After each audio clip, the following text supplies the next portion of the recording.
Welcome to Catalyst. I'm Madison Mills. We're 30 minutes into the U.S. trading day. Let's get you the three catalysts we're watching this hour. First up, we're going to break down the market outlook as investors balance trade risks with earnings. We'll get you those details ahead. We'll also break down the implications for the auto industry with President Trump set to provide some relief. And we're going to hone in on the state of the consumer with confidence and JOLTS data crossing the wire.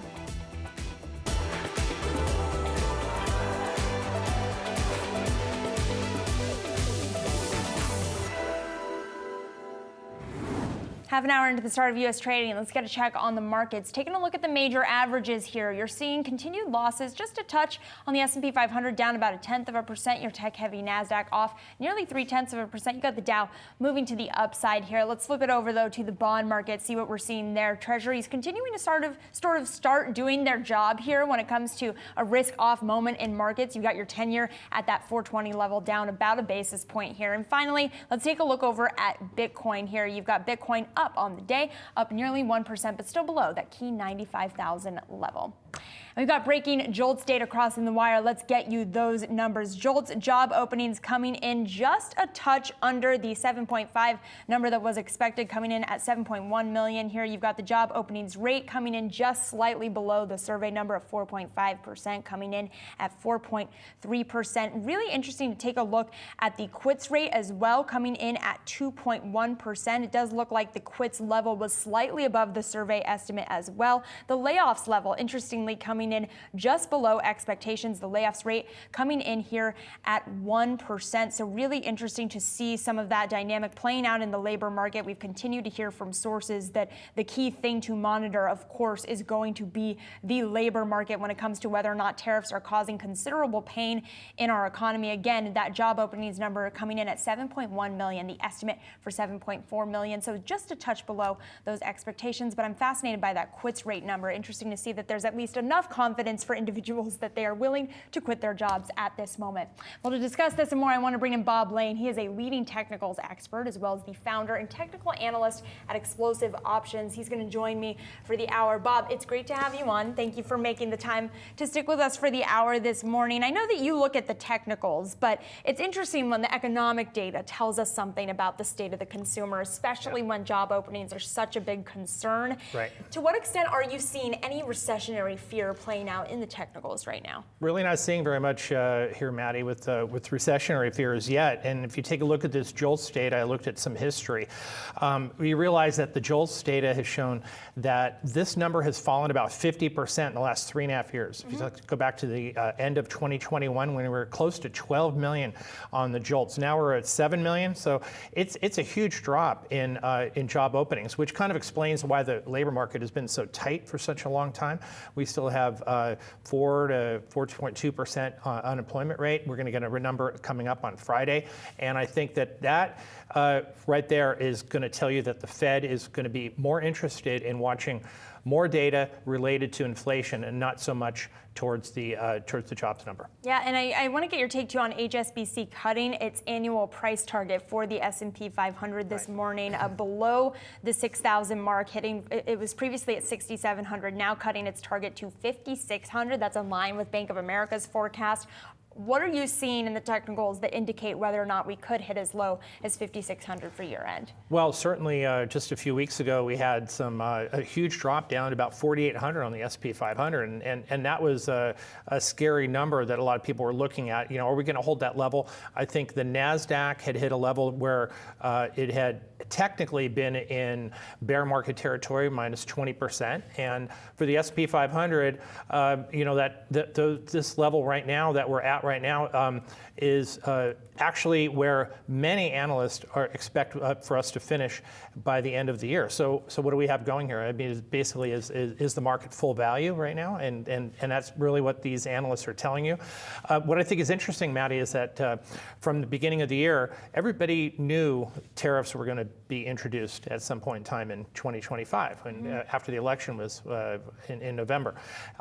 So these analysts still came out with so many large price targets in the S&P 500, 64, 65. I even saw as high as 7,000 for the S&P 500. So knowing the facts that we were going to have some tariffs and how the negative effect they were going to have on the economy, why did they have such a high price target? That's That's what I'm wondering. Right. I mean, that's a key question, is what investors were missing heading into this administration. Exactly. Thanks, Bob. You're going to stick with us here. I do want to talk about consumer confidence, break this data for you. Consumer confidence falling for the 5th straight month in April to 86. Economists were expecting 88 here. Interesting to see the present situation number coming in at 133.5. That's just a touch below the prior number. Expectations coming in at 54.4. The previous number was 65.2. So a significant move to the downside on those expectations. Joining us in studio to break it down, we got Yelena Shaliatieva. She is the Conference Board's senior U.S. economist. Yelena, great to speak with you here.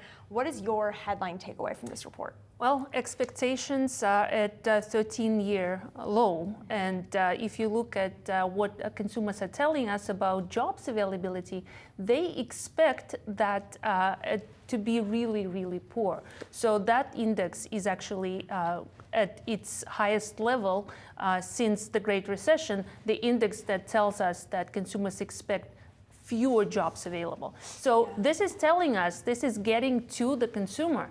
They were surprised by the tariffs. Remember, this survey was taken right at the at the high peak of uncertainty during the Liberation Day. That is included in the sample. So I think consumers were very much surprised by the severity of those tariffs, and they are actually expecting to affect their finances and their jobs. So I want to pull out a jarring stat from this print that I know you'll be aware of. The share of consumers expecting fewer jobs in the next 6 months, 32.1%, nearly as high as in April 2009 in the middle of the Great Recession. Totally. So that is a scaring thing. And they are very much concerned about their personal finances as well. So I think the JOLTS data that you cited earlier, that is an interesting one as well, because the job openings rate fell to 4.3%.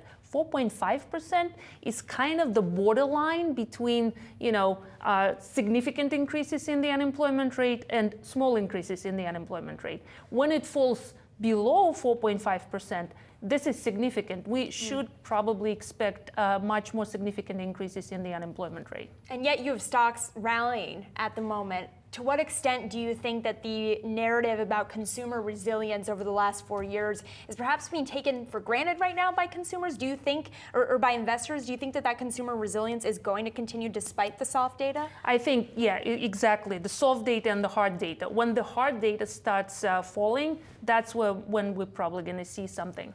Well, the data on the last consumer confidence is about 12-year low, and it does indicate that we may be heading into a recession. At what level would you say we're out of that recessionary potential? Usually expectations below 80 level is indicative of a recession. We are way below that for a few months now. So, but it doesn't mean we're in a recession now. So, there's been some disconnect between confidence sentiment indicators and the reality. But I think we are going to start to see some follow through in the hard data. The one to watch is obviously this Friday, and I think we're going to probably see a weak number as well. Even this early, given that the tariff policy just went into place, perhaps maybe it takes more time. No, you think we'll see it immediately? I think we're going to see a freeze in terms of hiring, maybe not layoffs just yet, but hiring freezes will impact the number, and perhaps some layoffs in the industries that are more susceptible to these trade shocks, such as trade and transportation and other things like that. Yeah, what are you watching to determine when that labor market data will really roll over and be indicative of some pain? Unemployment rate and the details beneath that unemployment rate, so flows into unemployment from different sectors, layoffs into jobs into unemployment, out of labor force into unemployment. If that starts rising, that's going to be a really tricky situation. As far as the government is concerned, we've seen quite a few layoffs for the past couple of months, and how is that going to have an effect? And when is that going to have an effect on the jobs report? Because the jobs report, obviously, huge lag effect on that with birth, death statistics.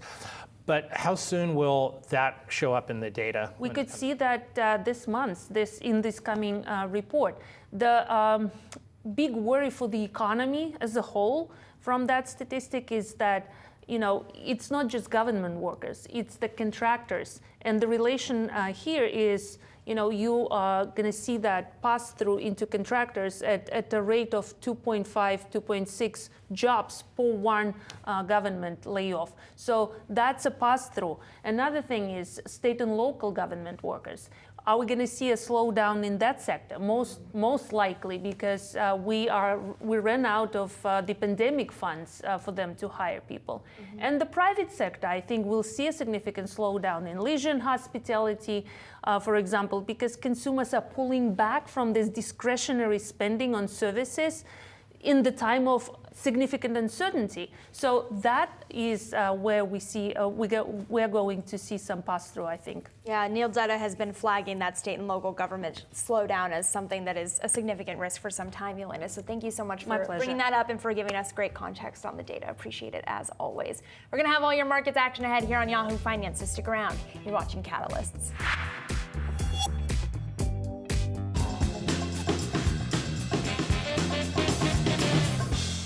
President Trump's first 100 days in office has been volatile, to say the least. We're going to compare the market's performance since he was inaugurated to what the market expected after the election. I'm Jared Blickery, host of Stocks in Translation. And to begin with today, we're going to take a look at how large cap S&P 500 sectors, all 11 of them, have performed from November 5th of last year through January 17th, which was the last day of trading before the inauguration. And we have that chart right here. It goes from materials all the way on the left, which was down a bit over that period, all the way to consumer discretionary, which was the biggest gainer. Consumer discretionary houses Amazon and also Tesla. Tesla saw that huge jump right after the inauguration, and it looked like Jeff Bezos was making friendly with President Trump, and then things reversed a bit. But before I move on, I want to show you what was really popping in those early days after the election. Those were those market expectations. So financials were a big runner up there to consumer discretionary. That was based on the deregulation push that President Trump was part of his agenda there. We also saw energy. That was another trade that was kind of a pillar of his first administration. And then what wasn't working those early days, real estate, consumer staples, and healthcare. Those are all defensive sectors, but also materials, a cyclical sector. That was kind of an outlier, so an interesting case. But I do want to move on to what's actually happened since the inauguration. And I have two little data points on each of these sectors to help us decode that. So the red dot, focus on that first. That was the inauguration to the April 8th market low. And that was about 80 calendar days or so, so not the full 100, about 3/5 or 4/5 of that. But you can see the worst off was tech. Tech just got absolutely battered. Consumer discretionary as well. That's that Amazon and Tesla trade. Even energy reversed hard to the downside. And then a lot of these other cyclical trades kicked into the downside as well. Industrials, materials stayed negative, and also some others. But I do want to kind of bring it to the present here. I'll do that in a second and just tell you the white bar is where we are now. So we've seen a lot of these losses mitigated, and we can see that in consumer discretionary. We had a big rally by Amazon and Tesla. We've seen tech come roaring back, and we'll take a look at that in a second. Industrials, energy, materials. So we've made some significant gains off the lows. So now we're going to take a look at what's happening since the inauguration in real time on the Wi-Fi Interactive here. And this is the heat map. This is how things are shaking out.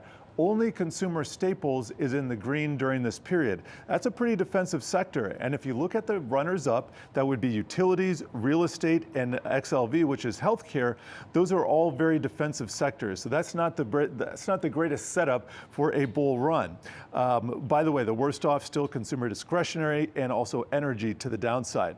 But we've made some tremendous gains off of those lows that we saw in the recent past. And at the number one spot is tech. So it's nice to see that early leader in the bull trade, the AI trade, tech kind of resuming its perhaps rightful place in this bull market, which it still is. We haven't experienced that 20% drawdown just yet. Tech number one, consumer discretionary number two, the Amazon Tesla trade, and then materials. Even materials has come back. Industrials, XLI there. So we've seen cyclicals coming running back. And then what has been the laggard? Everything's in the green, but we do have some sectors that are lagging. XLV is the biggest, that's healthcare, then staples, then energy, then utilities. Those are all very defensive sectors for the most part. And you put it all together, we have the makings of a potential bull run here. I don't want to get too far ahead of ourselves because we are looking for that next catalyst. So we'll have to see how this one pans out. Tune in to Stocks in Translation for more market decoding deep dives. New episodes on Tuesdays and Thursdays on Yahoo Finance's website or wherever you find your podcasts. Thanks so much.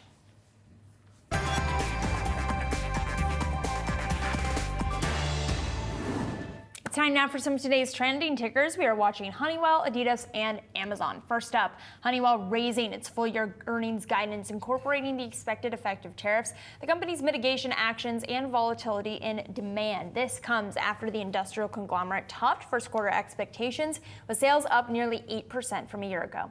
I'm joined by Bob Lane, Explosive Options technical analyst, to discuss. Bob, a huge pop in the shares here to a degree, up over 5%, and interesting to see just the degree of ability the company had to raise its full year guidance, especially on its EPS. What does that signal to you? Well, it tells me that they see a lot of strength coming out to the back half of the year, and really not too much of effect from tariffs, which is always going to be a concern now, Maddie, with some of these companies that are reporting in this quarter right now. I'm looking at free cash flow. Free cash flow is huge for Honeywell this quarter. Also, margins were enormous, up close to 20%, which is for this quarter, which is much higher than normal. Backlog grew 9% with a high single-digit order growth. So some of these metrics and some of these future earnings and orders for Honeywell out there really give you a good clue as to what their business is like. And I think going out to the out years, we're talking about 2026 and even to 2027, the CEO said that their business looks robust. Yeah, that certainly did, and that is perhaps why you're seeing that pop in the shares here. But we do want to move on to Adidas, warning it will have to raise prices on all U.S. products due to President Trump's tariffs. The sports apparel company also holding off on boosting its financial guidance for the year because of the uncertainty, despite strong first quarter results. Interestingly here, the company's chief executive saying since we currently cannot produce almost any of our products in the U.S., these higher tariffs will eventually cause higher costs for all of our products for the U.S. market. So Bob, what's interesting to me about this is a company, you kind of have two versions of exposure for the retailers, exposure to China and how much they can build in the United States. And this company is saying it's not the exposure to China that's the issue, it's the inability to produce in the States. That's right. And I look at this drop in Adidas here as a huge opportunity. I would take this opportunity to start buying some shares, and I'll tell you why.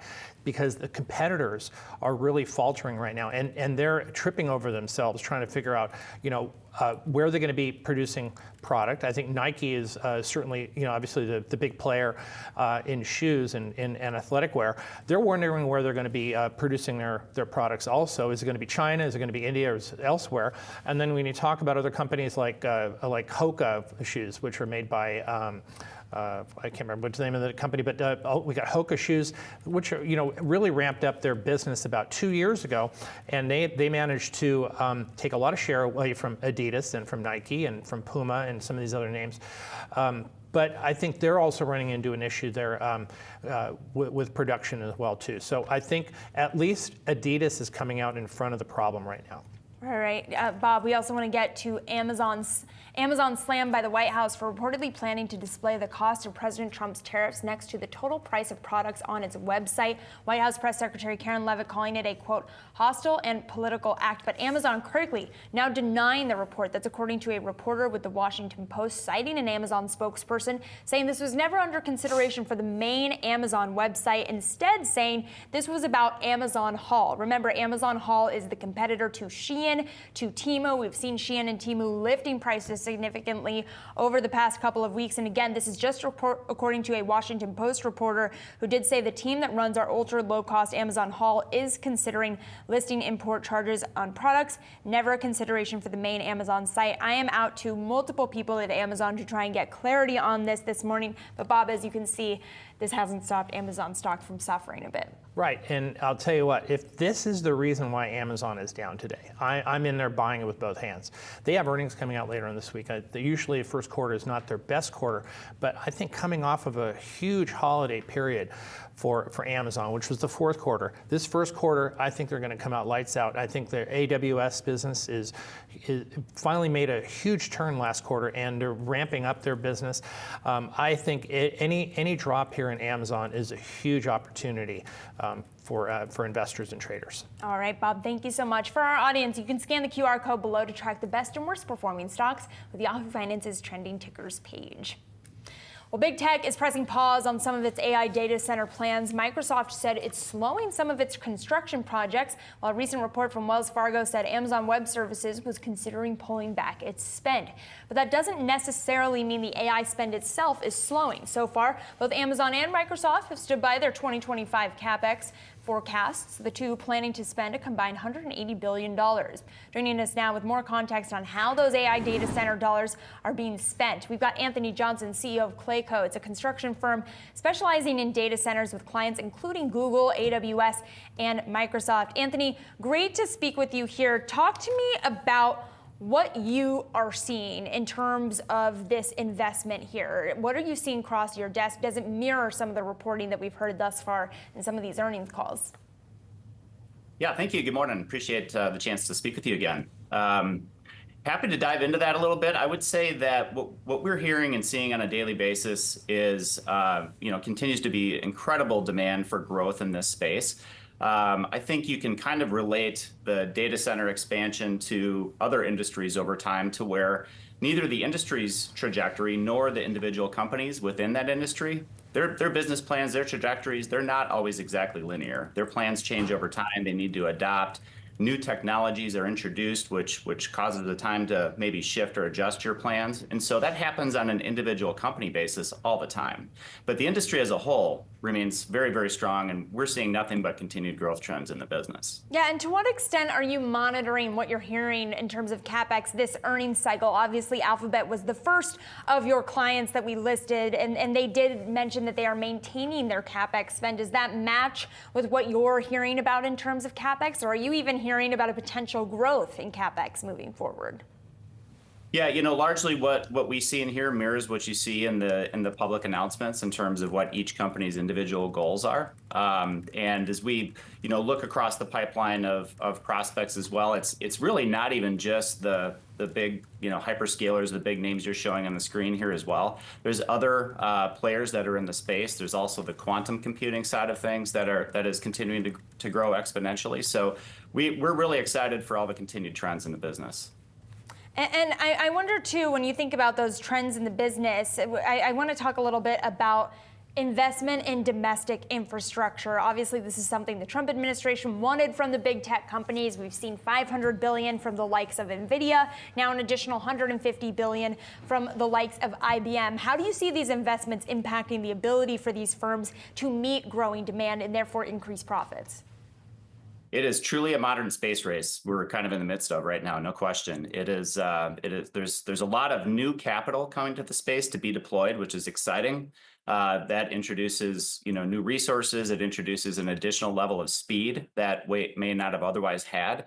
Really, with the support of the government and big investment and support from that standpoint, that just adds further fuel to this growth fire. What we really see as the constraints in the industry are how fast can we get power?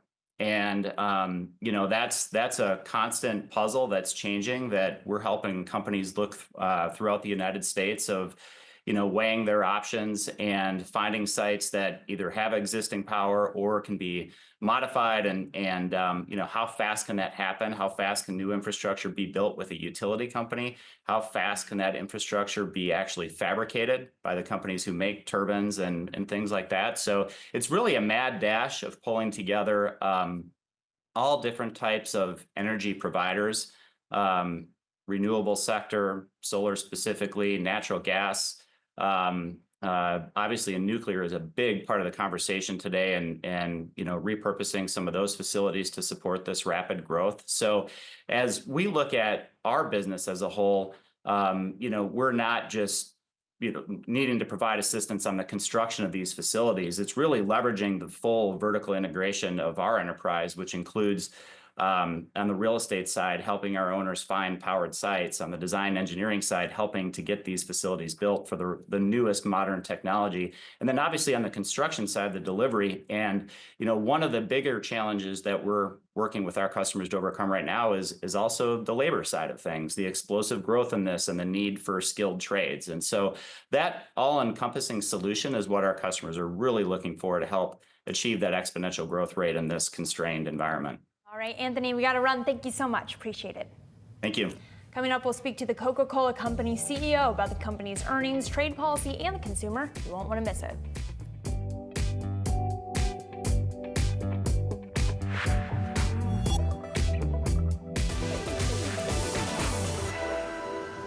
Welcome back to Yahoo Finance. Coca-Cola shares popping after topping expectations for its first quarter earnings. Let's get right into it with the CEO of Coca-Cola, James Quincey. James, always nice to get some time with you. Welcome back to Yahoo Finance. Now, I just got off your earnings call. You're talking about how volume was impacted by consumer sentiment weakening. Volumes in North America down 3%. As you zoom out and you study the health of the U.S. consumer, are they experiencing recessionary conditions given everything going on in the world as it pertains to the trade war? Look, I think we had good global volume growth, 2% globally, and yes, there was a decline in the U.S. I think as it relates to the decline in the U.S. in Q1, it was much more a set of kind of factors specific to Q1. There was some very cold weather in January. Easter is much later this year than previous years, which is a big selling period for us. And there was some consumer pullback, more specifically in some of the Hispanic areas of the country. I wouldn't call it recessionary at all. I think it was really much more idiosyncratic in terms of a few factors, because actually, even though sentiment's been impacted as we come into April, consumers are still out there spending. So I think it's more a continuation of certain consumer segments under pressure because of inflation coming out of last year, that we need to deliver affordability options, and then some kind of specific reasons in Q1. And we know what we need to fix. We know what we need to focus on going forward and get back on our growth plan. I think, as you say, that given the current dynamics, Q2 and Q3 could be a little choppy, but we know what we need to do as it relates to the U.S. within the global portfolio. James, within that consumer weakness in North America, is it more pertaining to the shopper that goes to a supermarket to buy a couple bottles of soda, or is it more confined to the convenience store channel, which, in my view, has always been viewed as a leading economic indicator? Look, if you look at the U.S. business, the weakness in volume in Q1 was concentrated in what we call future consumption packaging, which is much more predominantly in supermarkets or in kind of independent trade outlets, rather than either convenience or the kind of away from home QSRs and all the away from home channels. So that's where the weakness was focused, which I think is partly an indication of some of the affordability pressure for the lower income consumers and some of the geopolitical reaction. So that's why I think that with our strategy that we're putting in place, we can certainly begin to address that weakness while still maintaining good growth in the rest of the portfolio, in the rest of the channels. James, you're the second CEO of a large packaged goods company. Call out weakness in the consumer, in the Hispanic consumer to me. The other one was 2 weeks ago when I talked to Constellation Brands CEO Bill Newlands. Of course, they make Modelo and Corona beer. He thinks it's because of the administration's immigration policies and other economic concerns. Would you agree with that assessment? Why is that Hispanic consumer under a lot of pressure?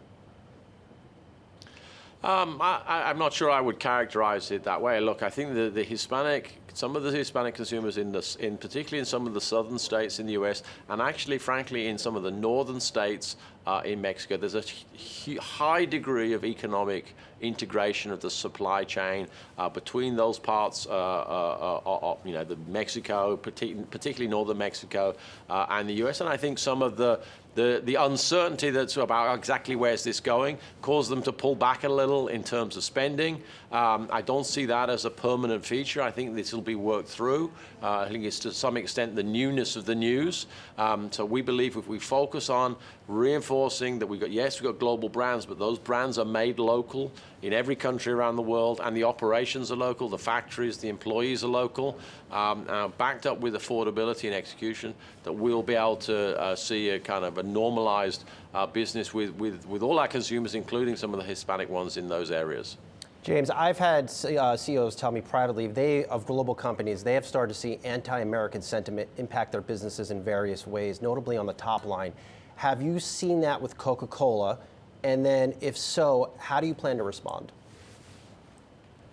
Look, I think there have been waves in the past of anti-US sentiment for a whole series of reasons going back historically, and I'm sure there'll be some in the future.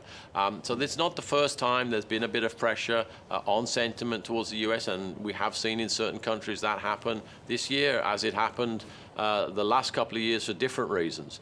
We have a very clear game plan. As I said, we may have a global brand portfolio, but the operations are profoundly local. So by focusing in on the localness, the brands, the products in those countries are made in those countries by local workers, largely using locally sourced ingredients, backed up with affordability and good marketing. Whilst you can't stop every problem and you don't bounce back immediately, you do bring business back to where it was. And so we have a very clear game plan on how to get that, and we'll roll it out as and where we see the pressures. The trade war, of course, James, is impacting businesses in many different ways. How much this year will your costs be up because it's going to cost more to buy dispensing machines from overseas suppliers or concentrate or aluminum cans? I mean, do you have a number you could share? I don't have a number I can share because it's really putting a focus on a very narrow cost lever within the business. Yes, we'll, the company, have to pay a little more for some dispensing, as you said, maybe some orange juice, maybe the bottles for some resin and aluminum. But you've got to take it in the round. I mean, you've got to add to that, well, what's happening with the underlying commodity price? What's happening to the exchange rate? Where do we sit with our hedged positions? And that's just talking about those singular inputs. You've got to look across the whole broad spectrum of all the cost levers, and every year there'll be some pluses and minuses. And I wouldn't call out any one because it's not rising above a massive spike. And within the managing the pluses and minuses of the cost levers, we have not as yet ourselves or our local bottling partners in the US seen a need to change our current pricing plans. So you're not raising prices this quarter? We're not doing it out of cycle. Obviously, prices went up because a whole set of normal things, last year's inflation, that's already happened. But we're sticking to our current pricing plan because, some things are more expensive and some things are less expensive, and it all goes into the bundle. Would you at least take a page of what looks to be what Amazon is doing reportedly today, listing tariff price-related increases on its site? So if you're not going to take price increases, would you show consumers in full transparency, this is what it would cost here, and because of tariffs, you're paying now more for Coca-Cola? We don't break out elements of our cost structure anywhere across our cost structure. I'm not sure why I would do it differently for one element. I mean, then the next day you'll ask me, well, why don't you show this piece and why don't you show that piece? No, that's not how. We're going to manage all the cost structure, and we're going to offer it to the marketplace at a certain price. And we believe through our marketing and our innovation and our commercial policies and our execution, our packaging, we will earn the right to show the consumer that's good value for the products we offer. You made a great point in the earnings call this morning, James, amongst many, to be quite frank with you, that we're not going to see empty shelves with Coca-Cola. I'm going to go into Walmart, I'm going to go into Target, and we're not going to see supply chain disruptions for your product, and that's certainly good. But we're hearing reports that you could see less imports from China to the U.S. There might be empty shelves around the products you sell at these retailers. I mean, how do you respond to that? And do you see that being a headwind to your business? I don't know the final answer to that question, Brian. Clearly, if you look at data on shipping container bookings getting out into late May and early June, There's a big drop now. To what extent people have already brought it in and they've got plenty of stock, to what extent not. It's very difficult for me to tell across all these different sectors. I certainly can imagine there might be disruptions in other categories around beverages. And I don't know whether that'll mean people do less trips to the supermarket, or they'll actually, frankly, have more money to spend on the things that are there. It's very unclear. I think we're going to find out. But there's nothing I can do about that. I need to focus on my game plan and keep executing the core growth strategy of the company. And so we'll keep turning up, we'll keep making sure that the shelves have our beverages on them, and we'll keep making them attractive for consumers. Lastly, James, over the course of 7 years, while you've been in that seat as the CEO of Coca-Cola, you've driven a lot of innovation. Now, we've seen deal activity pick up in the beverage space in the past year or so. What are you doing on the innovation front this year, and can you continue at the pace you have been driving the business over the past 7 years, given everything going on in the world? We certainly need to. We want to keep focusing on driving more innovation, and we will need to be ruthless about the innovation that doesn't work and double down on what does work. But it's still, emblematically, this first quarter in the U.S., the number one brand in U.S. retail in terms of adding dollars of sales growth was Fairlife, and there's still a long way to go. So we'll be innovating in new stuff. We just launched Simply Pop, and we'll be doubling down on innovation to extend the runway on newish brands like Fairlife, and of course, doing innovation on the core mothership brand Coca-Cola, which we did with Orange Cream as well this quarter, to really keep making Coca-Cola relevant for the next generation of consumers. So innovation will be a core piece of what we do, and we believe it will continue to drive our growth strategy. Keep churning out that Fairlife, James. I use it all the time after my workouts. James Quincy, Chairman and CEO of Coca-Cola. Always nice to get some time with you. We'll talk to you soon. Thanks, Brian. All right, Madison, over to you. Thanks so much, Brian, for bringing us the fantastic interview. As always, really appreciate it. We're going to have all your markets action ahead, so stick around. You're watching Catalysts.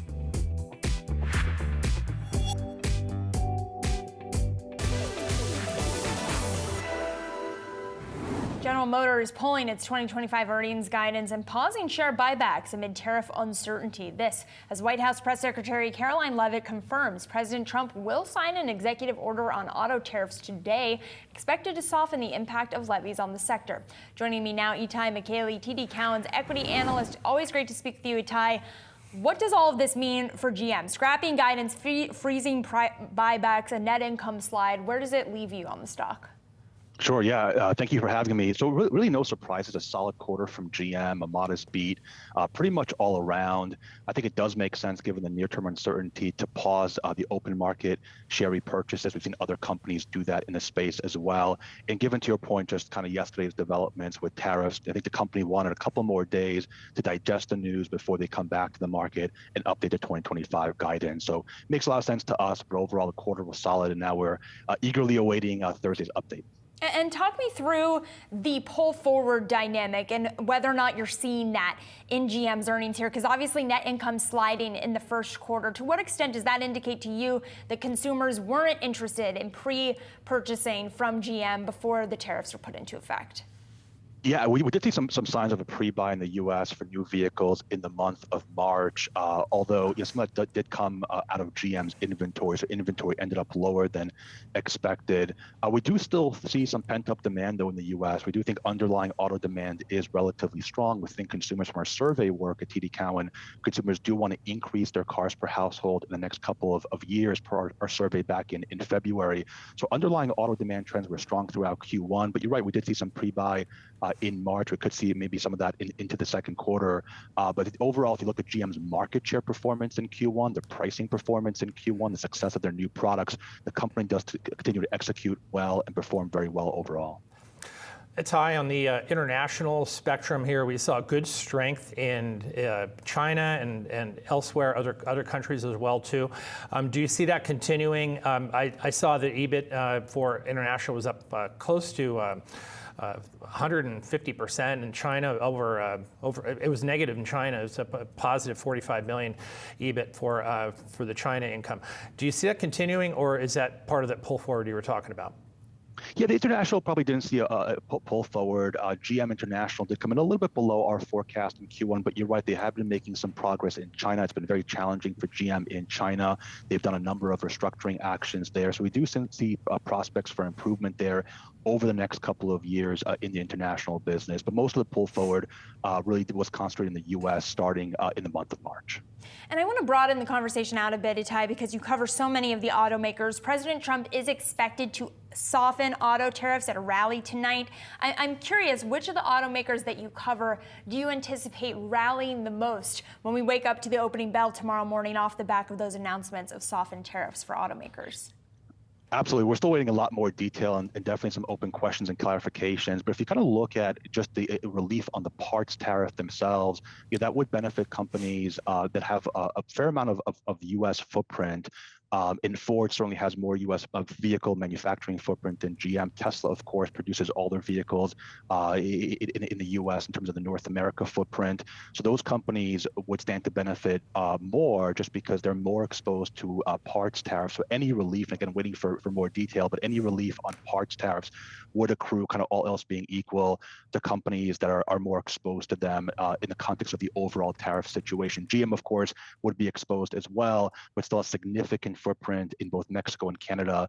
And so we'll have to kind of see whether there's any future relief on those as well. But for now, from what we've read, the immediate relief seems to be focused on the parts predominantly, as well as some of the stacking tariffs that have been in question as well. All right, Itai, thank you so much for joining us in that great breakdown. Also, thanks to my guest host, Bob Lang, for sticking with us for the conversation. Appreciate you both.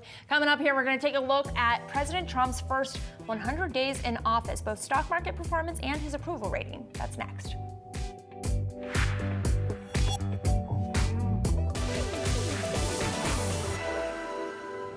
As President Trump notches 100 days in office, we want to break down how the economy and voters are responding to his second term so far.